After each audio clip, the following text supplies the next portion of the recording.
حضرت سیدنا عباس فرماتے ہیں کہ ایک انصاری صحابی رات کو مسجد نبوی شریف میں داخل ہوئے، ان دنوں جن دنوں وہ بدر کے قیدیوں کو لایا گیا تھا، تو ان قیدیوں کو رسیاں صحابہ نے زور سے باندھ دی تھی، تو کہتے ہیں کہ میں نے دیکھا نبی کریم علیہ السلام بڑی بے چینی کے عالم میں کبھی ادھر جاتے کبھی ادھر آتے۔ میں نے عرض کی یا رسول اللہ صلی اللہ تعالی علیہ وسلم خیریت ہے؟ تو حضور نے فرمایا ان قیدیوں میں میرے چچا جناب عباس بھی ہیں، وہ ہائے ہائے کرتے ہیں تو مجھے نیند نہیں آتی۔ چلو زیادہ نہیں تو تھوڑا احساس کبھی چچا کا بھی پیدا کرنا چاہیے۔ ویسے چچا چاند نہیں ہوتا، چندہ ہمیشہ ماموں نہیں ہونا ہے۔ چچا جتنا مرضی بھی خوبصورت ہو بیچارہ چاند ہو سکتا نہیں، چندہ ماموں نہیں ہونا ہے، پکی بات۔ تو کبھی چچا کا بھی احساس کرنا چاہیے۔ نبی کریم علیہ السلام نے فرمایا چچا ہائے ہائے کرتے ہیں تو مجھے نیند نہیں آتی۔ وہ انصاری صحابی فرماتے ہیں کہ میں دوڑا گیا اور میں نے جا کے معلومات کی کہ حضرت عباس رضی اللہ تعالیٰ عنہ کو کہاں باندھا گیا ہے۔ فرماتے میں جا کے حضرت عباس کی رسیاں ڈھیلی کر کے آیا تو وہ سکون میں آ گئے۔ تو آ کے حضور علیہ السلام کو میں نے دیکھا تو سرکار بھی زمین پر بیٹھ گئے، لیکن ابھی چہرے پر بے چینی باقی تھی۔ میں نے عرض کی حضور میں رسیاں ڈھیلی کر رہا ہوں جناب عباس کی، آپ آرام سے سو جائیں۔ تو یہاں تک نہیں یہ رحمت رکتی، یہ رحمت کسی مقام پر محدود نہیں ہوتی۔ میرے کریم کا کرم ہمیشہ برستا ہے تو بغیر رنگ و نسل ہر جگہ برستا ہے۔ حضور علیہ الصلوۃ والسلام نے فرمایا صرف عباس نہیں، جا سارے قیدیوں کی رسیاں ڈھیلی کر کے آ۔ سب کو یہ کون لوگ ہیں؟ یہ بدر میں پھول لے کے آئے تھے، یہ گجرے لے کے آئے تھے پھولوں کے، خوشبو کا تحفہ دینے آئے تھے، یہ تو تلواریں لے کے آئے تھے۔ لیکن یہ اعزاز ہے میرے نبی پاک کا کہ اللہ نے حضور کو رحمت للعالمین بنایا ہے۔ دلوں کے اندر اتنی گنجائش رسول پاک نے پیدا کی، فرمایا سب کہ رسیاں ڈھیلی کرو تاکہ میں آرام سے سو جاؤں۔ طبیعتوں کی سختی، مزاجوں کا تلخ پن، اپنی ذات کے خول میں بند ہو کے زندگی گزار دینے والے لوگ، اپنے آپ سے شروع ہو کر اپنے آپ پر ختم ہو جانے والا مزاج، جو میں سوچ رہا ہوں، جو میں دیکھ رہا ہوں، جو میری طبیعت فیصلہ کر رہی ہے، جس اینک سے میں معاشرے کو پڑھ رہا ہوں سارے معاشرے کو اسی طور پہ میں لے کے چلوں گا، یہ سوچیں درست نہیں۔ ہم نبی کریم علیہ السلام کے ماننے والے ہیں، ہمیں ان ساری باتوں کا خیال اور ادراک کرنا پڑے گا کہ جو ہمیں ہمارے رسول پاک نے سکھائی ہے۔ انسان پر بعض اوقات کچھ لوگ اس طرح کا بھی اس کے ساتھ رویہ اختیار کرتے ہیں کہ رد عمل کے طور پر کچھ کہنا پڑتا ہے۔ بعض لوگ سخت سست کہہ دیتے ہیں رد عمل کے طور پر، خود اس طرح کے نہیں ہوتے، لیکن تانگ آمد بجانگ آمد۔ تو ایک دفعہ جب بڑی سخت تکلیف دی کفار نے تو صحابہ نے عرض کی یا رسول اللہ ان کے لیے دعا کریں یہ تباہ ہو جائیں، تو محبوب نے خود ان لفظوں کے ساتھ جواب دیا، فرمایا اللہ نے مجھے لعنت ملامت والا نہیں بنا کے بھیجا، مجھے رحمت للعالمین بنا کے بھیجا۔ انہیں ہر وقت تانے دیتے رہنا، ہر وقت کھڑے رہنا، یہ دیکھیں نا میرے ملک کا ماحول کیا بنا ہوا ہے۔ رائے کا اختلاف ہی ہے نا، لیکن جو دھینگا مشتی روز ہوتی ہے اور جو دھما چوکڑی روز مچائی جاتی ہے، روز جو نئی سے نئی کہانی پنپتی ہے، ملک کے اندر کوئی شخص ایسا نہیں رہ گیا، کوئی ادارہ ایسا نہیں رہ گیا جس کے بارے میں ہمارے دل بالکل صاف ہو۔ اس لیے کہ ہم نے مزاج اس طرح کا بنا لیا ہے، ہم نے اینک اس طرح کی لگا لی ہے، لہجے اس طرح کے بنا لیے۔ حضور سید عالم علیہ السلام نے ایک دن فرمایا تھا مجھے کسی صحابی کے بارے میں کوئی بات نہ پہنچانا، کسی کی غلطی آ کے ڈائریکٹ مجھے نہ بتانا، میرے سامنے کچھ بھی ایسا نہ کرنا۔ یا رسول اللہ کیوں؟ فرمایا میں چاہتا ہوں میرے دل میں سب کے لیے گنجائش ہے تو گنجائش ہی رہے، لوگوں کو خوش گمان رہنے ہی نہیں دیا جاتا۔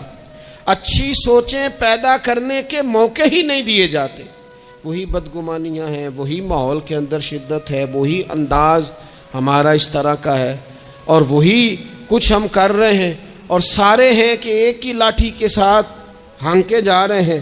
خدا را چیزوں کو دیکھیں اور غور کریں کہ ہم نبی پاک صاحب الاولاق سید عالم صلی اللہ تعالی علیہ وسلم کے ماننے والے ہیں. پھر ایک اور بات، حضور کی رحمت چونکہ کامل ہے تو حضور علیہ السلام کا ایک طریقہ ہے.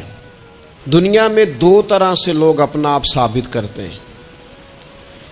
ایک پورے ماحول میں لوگ اندھیرا کرنا چاہتے ہیں تاکہ میں صحیح طرح چمک جاؤں. وہ پھر بتاتے ہیں کہ اس وقت دنیا میں کوئی آدمی بھی میرے سوا ٹھیک نہیں ہے. کسی کا بھی تذکرہ ان کے سامنے کیا جائے تو ایک دو چار کمزوریاں اس کی وہ بتا دیتے ہیں، کیونکہ وہ فل اندھیرا کرنا چاہتے ہیں اور سمجھتے یہ ہیں کہ جب میں اندھیرا کروں گا تو پھر میں زیادہ چمک جاؤں گا. اس لیے باقاعدہ منصوبہ بندی کی جاتی ہے اور باقاعدہ لوگ بٹھائے جاتے ہیں اور کردار کشی کرنا ایک پورا ماحول بنا دیا گیا، اور کوئی بھی شخص اس سے مبرہ نہیں، وہ دینی تعارف رکھتا ہو یا دنیاوی تعارف رکھتا ہو، سیاسی سماجی معاشرے میں کوئی مقام رکھتا ہو یا سیاسی قد کاٹ سے اس کا تعارف ہو. کردار کشی عام بنا دی گئی اور اس پر لوگ خوش ہوتے ہیں. میرے بھائیوں، نبی کریم نے بھی اپنا اثبات کیا ہے، لیکن رسول پاک کا طریقہ یہ نہیں ہے کہ کسی دوسرے کی نفی کر کے ہی اپنا اثبات ہوتا ہے. قرآن تو نبی پاک پہ نازل ہوا ہے نا، حضور قرآن لے کے آئے ہیں، پر اس قرآن میں تو حضرت موسیٰ کی تعریفیں بھی ہیں، حضرت عیسیٰ کے تذکرے بھی ہیں، جناب عیسیٰ کے معجزات بھی ہیں. اس میں تو حضرت نوح کا ذکر بھی ہے، اس میں تو حضرت آدم کا ذکر بھی ہے، اس میں تو حضرت یوسف علیہ السلام کے حسن و جمال اور کمال کے تذکرے، اس میں تو جناب لقمان حکیم کی حکمت اور دانائی کی بات ہے، اس میں تو حضرت خضر کا تذکرہ ہے. اس قرآن مجید کے اندر تو اولیاء اللہ کی شان ہے، اس میں تو ماں باپ کی فضیلت ہے، اس میں تو پڑوسیوں کی بات ہے. اس قرآن مجید نے تو غریب کی بات کی، یتیم کی بات کی، بیوہ کی بات کی. تو رسول کریم نے بتایا کہ دوسروں کو پیچھے کر کے اپنے آپ کو آگے نہیں کیا جا سکتا. تم سب کو ساتھ لے کے چلو، تمہیں اللہ امامت عطا فرما دے گا. حضور نے تعارف کرایا اپنی امت کو سارے نبیوں کا، رسولوں کا. حضور نے ان کے تذکرے کیے، احادیث میں ان کے تذکرے ہوئے. حضور نے ہر ایک کی شانیں بلند کر کر کے بیان کی اور فرمایا کسی نبی کی بات میرے ساتھ ملا کر اس طرح نہ کرنا کہ ان کی کسر شان ہو جائے معاذ اللہ. میرا اور اس کا تقابل اس طرح نہ کرنا کہ وہاں کسر شان. وہ کسی نے میرے اعلیٰ حضرت کے سامنے کہا تھا نا، شان یوسف جو دبی وہ بھی اسی در پہ دبی. تو اعلیٰ حضرت کہنے لگے حضور تو کسی کو دبانے آئی نہیں، یہ تو کیا بات کر رہا ہے؟ تو کہہ شان یوسف جو بڑی وہ بھی اسی در سے بڑی. یہ کہہ کہ نبی پاک تو عزتیں دینے آئے، ہر ایک کی قسمت میں حضور نے عزت لکھی. کہا باپ راضی ہو گیا تو رب راضی ہو گیا. فرمایا ماں کے قدموں کے نیچے جنت، بہنوں کی بیٹیوں کی پرورش جو کر کے آئے گا میرے ساتھ جوڑ کے انگلیوں کی طرح جنت میں جائے گا. فرمایا تم میں سب سے بہتر وہ جو اپنے گھر والوں کے لیے، اپنی بیوی کے لیے بہتر، میں تم سب سے زیادہ اپنے گھر والوں کے لیے بہتر. فرمایا پڑوسی سے حسن سلوک کرنے والوں یاد رکھنا کہ اس کے تو حق اتنے زیادہ ہیں کہ ڈر ہے کہ کہیں وراثت میں شامل نہ کر دیا جائے. نبی پاک علیہ السلام نے فرمایا جو بی بی صرف حاملہ ہو، حاملہ، اسے رب کی بارگاہ میں اتنا ہی اجر ملتا ہے جتنا تلوار لے کے جہاد کرنے والے کو ثواب ملتا ہے. اور جب اس کے ہاں بچے کی ولادت ہوتی ہے اللہ اسے شہید جتنا درجہ دیتا ہے. اور جب وہ بچے کو دودھ پلاتی ہے تو ایک ایک گھونٹ کے بدلے رب غلام آزاد کرنے کا ثواب عطا کرتا ہے. یا رسول اللہ اسی کی صرف شان ہے؟ فرمایا نہیں، آدمی کے بال سفید ہو جائیں، مومن مسلمان سفید بالوں والا، اگر تم نے اس کی عزت کی تو سمجھ لینا تم نے اپنے رب کا احترام کیا ہے.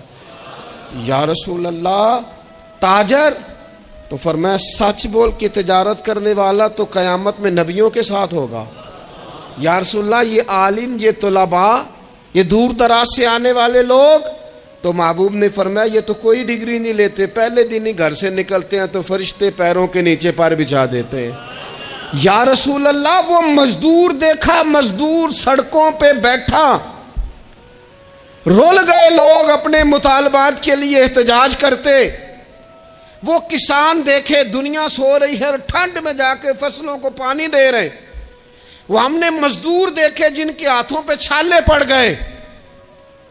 لوگوں کی انہوں نے بلڈنگیں کئی منزلہ بنا دی، پر اپنے چھت سے پانی ٹپکتا روک نہ سکا۔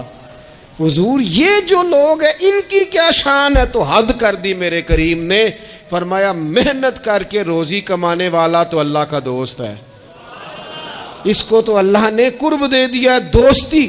تو نے ہر شخص کی قسمت میں یہ عزت لکھی اور آخری خطبے کی صورت میں بھی وصیت لکھی۔ حضور نے ہر شخص کو احترام دیا، ہر ایک کو اکرام دیا۔ لوگوں کو پیچھے دھکیل کے قد اونچا نہیں ہوتا، بلکہ شمع سے جتنی مرضی شمعیں جل جائیں اس کی اپنی روشنی میں کبھی کمی نہیں آیا کرتی، بلکہ حد ہو گئی۔ ایک دن نبی پاک علیہ السلام نے حضرت جبریل امین سے پوچھ لیا، فرمایا جبریل سب کو میری رحمت سے حصہ ملا ہے، آپ کو بھی کوئی ملا ہے؟ ملا تو بتاؤ نا۔ تو حضرت جبریل عرض کرنے لگے حضور بالکل ملا ہے۔ کہا کس طرح؟ عرض کی یا رسول اللہ جب سے ابلیس کا انجام دیکھا تھا نا، ڈر آتا تھا خدا جانے خاتمہ کس طرح کا ہو، لیکن جب آپ آئے، قرآن آیا اور قرآن میں حضرت جبریل کا ذکر آیا تو فرماتے ہیں میں سمجھ گیا اب اللہ نے کرم کر دیا ہے، اب طے کر دیا ہے کہ جبریل امین علیہ السلام کے جو اعزازات ہیں وہ ہمیشہ اعزاز ہی رہیں گے۔ نبی پاک کی رحمت سے ہر شخص کو حصہ ملا، حتیٰ کہ کفار کو، مشرکین کو، منافقین کو۔ رسول پاک علیہ السلام ہر ایک کے لیے رحمت بن کے تشریف لا، یہاں تک کہ جانور بھی حضور کے پاس آتے تھے تو اپنے دکھ سنا جاتے تھے۔ حضور تو ان کو بھی تھپکیاں دیتے، تسلیاں دیتے۔ حضرت انس بن مالک کہتے ہیں لوگوں مجھے وہ دن بھولتا ہی نہیں جس دن نبی پاک مکے سے ہجرت کر کے مدینے آئے تھے۔ لوگ گلیوں میں، چھتوں پہ حضور کی اونٹنی کے گرد یا رسول اللہ یا محمدہ کی صدائیں ہم نے اپنے کانوں سے سنی۔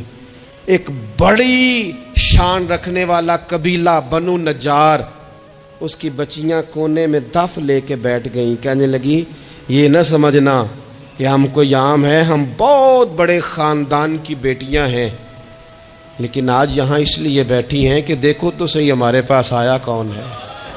وہ ننھی بچیاں جو بیٹھ کر وہاں دف بجاتی تھیں وہ رسول پاک کی جانب اشارے کر کے گاتی تھیں اور کہتی تھی ہم ہیں بچیاں نجار کے عالی گھرانے کی، ہمیں خوشی ہے آمنہ کے لال کے تشریف لانے کی، خوشی ہے آمنہ کے لال کے، بس رہے گا یوں ہی ان کا چرچا رہے گا یوں ہی ان کا، پڑے خاک ہو جائیں جل جانے والے، آخر دعویٰ یعنی الحمد۔